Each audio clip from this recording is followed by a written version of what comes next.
Another round of will talk. Yeah, sorry, but this is sort of interesting stuff, I think. It's, we've been around and around on this stuff, and I don't know if we're actually getting...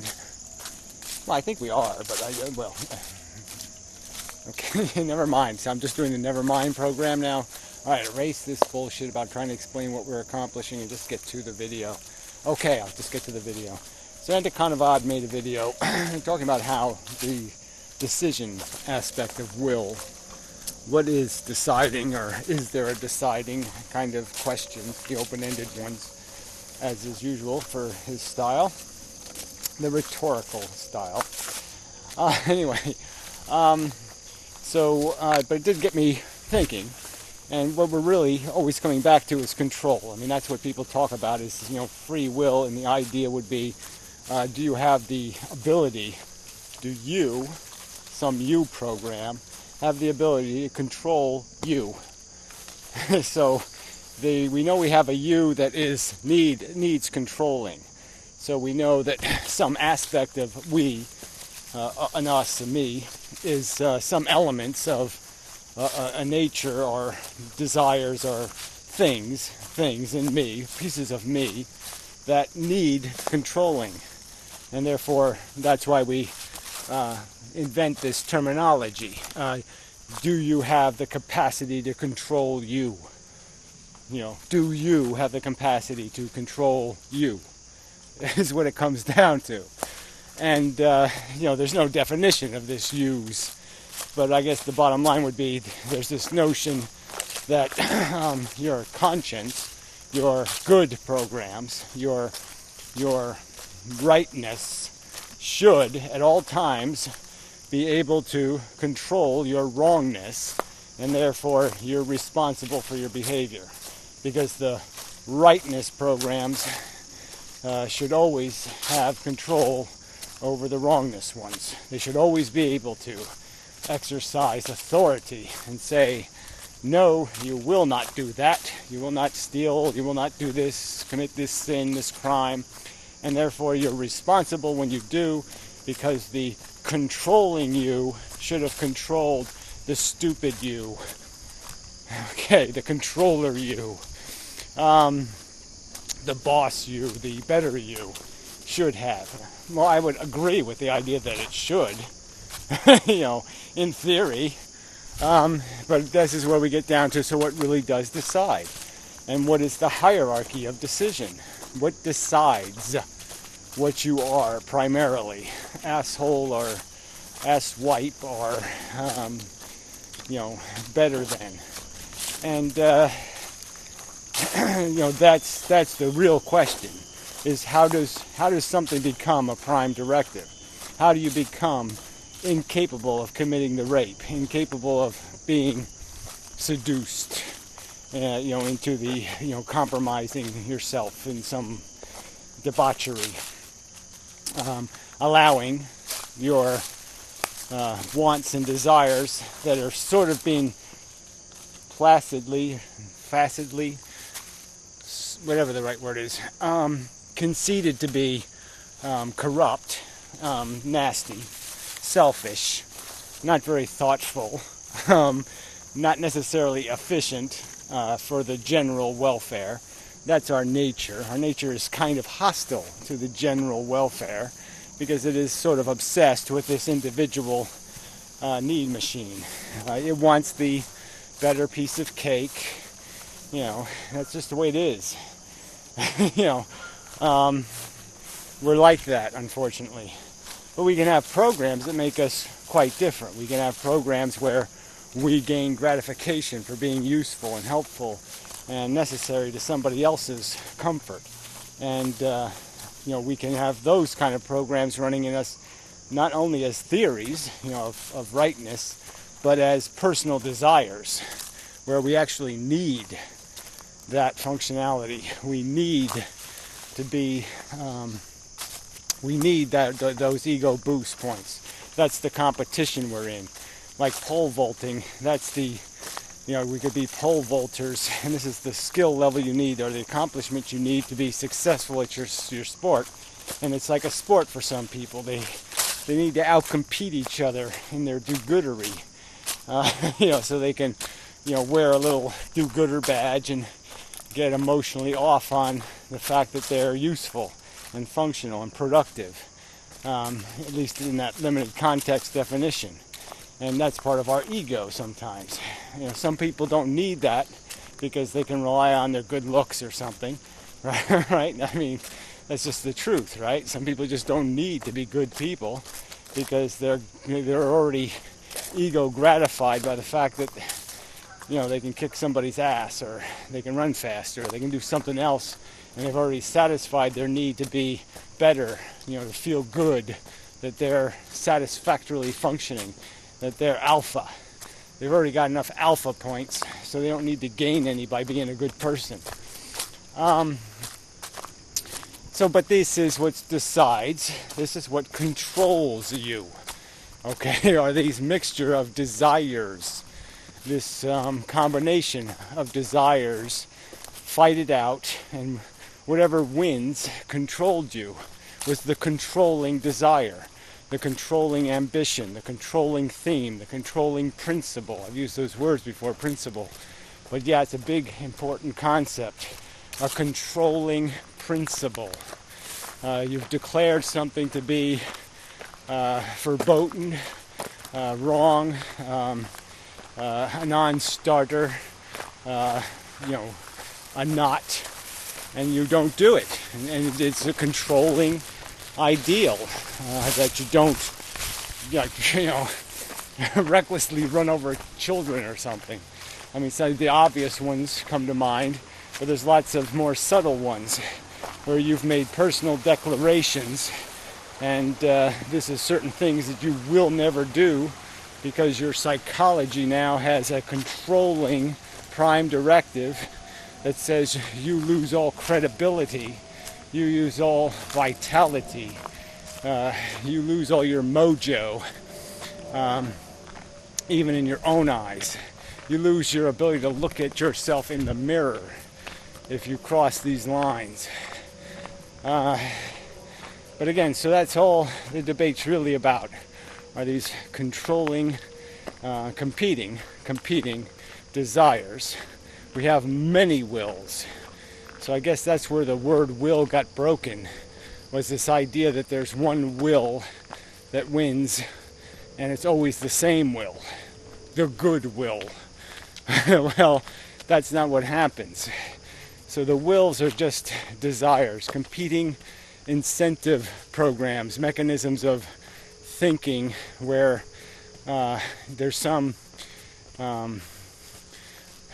perception of advantage or purpose or function, and a desire, a hunger, a need, a want, a wish, a hope. These are all competing wills within you, and the one that's actualized in terms of the one that gains control of your behavior when you have an opportunity to behave. Some of them you can't behave. You can just wish. You just wish. And there's no way to pull wish levers. There's no way to make wishes more likely to happen. Even throwing a coin in the wishing well. All right, there's an action, but we know that's kind of futile and stupid.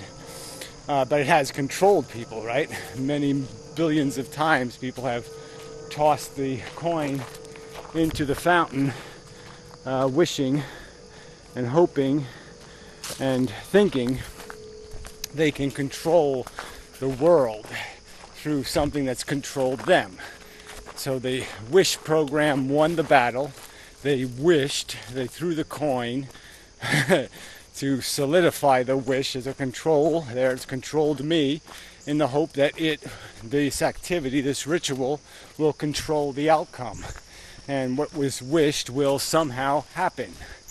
But in most realistic cases, our wishes, our wants, our desires have to be actualized in some actual strategic way. You have to get the girl drunk before you can, rape her in unconsciousness, kind of thing. So if you're wanting to do something, you have to strategize to accomplish it and your actions have to be, there's a complex stream of actions, controlling actions that you must participate in to, to have your will fully manifested, completed, satisfied, the will satisfied, to have the will own you, control you, and have you accomplish the task. So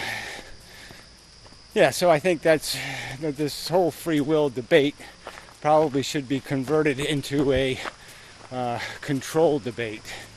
And what controls you? Obviously, it'd be stupid to say you control you. So it's obvious, again, logically, to just say, so obviously it's not about a you controlling you. It's about an understanding or a belief or an idea or a notion, a thought, a principle, controlling your other wills and saying, no, this will has to be satisfied first. First, do no harm, or whatever the principle would be. That has to be satisfied first. Then you can see if there's room to satisfy these other aspirations, these other wills. So again, I go back to my prime directive rhetoric, but that's what your brain establishes, is primary wills and secondary wills and cursory wills. So you have these levels of will inside of you, and they compete for what will be given control. Control will be distributed based on a competition between the solidity, the hardness, the firmness of these principles, mechanisms, ideals.